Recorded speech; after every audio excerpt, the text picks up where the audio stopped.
Okay, here we see the air cleaner housing assembly, and the original air cleaners are Mercedes. I don't know that these could really be said that they were original, but you can see they're certainly loaded with sand and debris. So it was past time to replace these, and the brand new ones are carefully installed. And when you install your Torx fasteners, be careful, don't over torque. It's just simply in plastic, and a little silicone lubrication certainly is in order. Don't get the silicone though on the air cleaner. That's not good for the oxygen sensors. Okay, here we're getting it ready to install the air cleaner assembly. Now, there's a reinforcement bar that goes between the strut towers that has to be removed. You really can't wiggle the air cleaner housing out without removing that. So here we have the air cleaner housing, and it's actually retained by these clips. They're on rubber mounts, and they're at the throttle body, and there's going to be a clip that comes up and retains it there to the throttle body. All right, this has been cleaned up. It was quite messy. It shouldn't be a problem without the cross member there. So we'll just carefully set it in position. These are, of course, the air cleaners. The fresh air ducts coming in. And so here we go.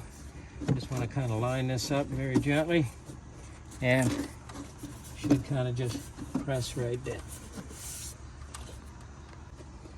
Okay, here we have our air cleaner assembly snapped down in position. There's absolutely no fasteners holding it down. And here we see the tube that's going over to the air pump. And of course, this is the inlet coming in after the air cleaner. Here we see the fresh air ducts coming to the pleated air cleaners on both sides. Throttle body's there in the back. Be sure you have your clip pulled up, and it snaps down nicely on the rubber insulators. There'll be another section here that just carefully lays down in this position to complete the beauty cover of the engine. Okay, here we see the engine beauty cover, and again, there's no fasteners to hold us down. Just very carefully clips into place. Sometimes just a little silicone grease or lubricant kind of helps out, and it just pushes down, and there we go. One thing, obviously, to a used car lot, this is the presentation that we're making to the customer, so I want to make sure that this is relatively clean. And of course, the way the engine runs is more important than how it looks, but we also want it to look like it's been well maintained and everything is there. Now, to remove the air cleaner assembly, you're going to have to remove this reinforcement bar. And this is going to go from strut tower to strut tower. And it's not difficult to remove, but it's just simply external Torx on one side and a 16 millimeter on the other. Okay, here we're reinstalling our reinforcement bar that's going between the two McPherson strut towers. I removed the blower intake plenum, which just simply pops right out, no tools required, just release these clips. And you'll notice that I have a 14 Torx on one side, and whoops, I said 14, I'm sorry, 16 Torx on one side and a 16 millimeter on the other. And this is actually a wrench. You notice that? This is very, very nice. I've saved me, and I've used this very nicely. Now, there's plenty of room. I could put a socket on that, maybe no problem. But places where it's really tight, this is really nice. Now, what I've done is I put just a little bit of Loctite blue on each one of these. I don't want to be torquing them carefully. But here, that external Torx wrench is just so nice. A little Loctite blue is already on there. And give it about 20, 25 foot-pounds, and she'll be good. And do the same thing to the other side.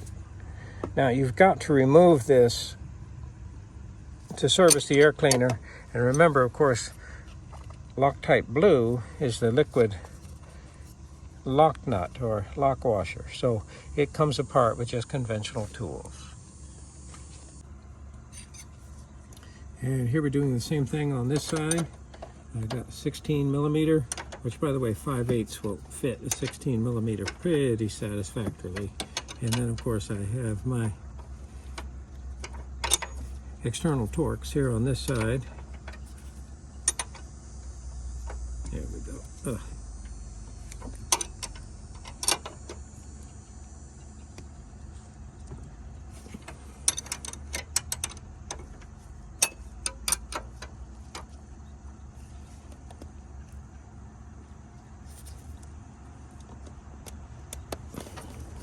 All right, now I believe what I have here, these are actually accelerometers. So you don't want to forget to plug that in. You get a fault code if that's left unplugged. You have one on the right and one on the left. Okay, here we see the lower motor plenum cover. And as I look inside there, I actually see the cabin air filters, but you do not access them from here. There's actually a door behind the glove box. So you have to remove the glove box assembly to get at the cabin air filters. We did purchase new ones. We're going to put them in. We haven't done that yet. So here, this has simply a series of slots that it slides into there on the bottom. And then I have 2 clips there on the top. I have just a little bit of silicone lube and goes right on nice and tight. And actually what happens is if you look up here, you can see that I'm actually drawing air in through a grill there that's part of the hood. So here's my little blower grill.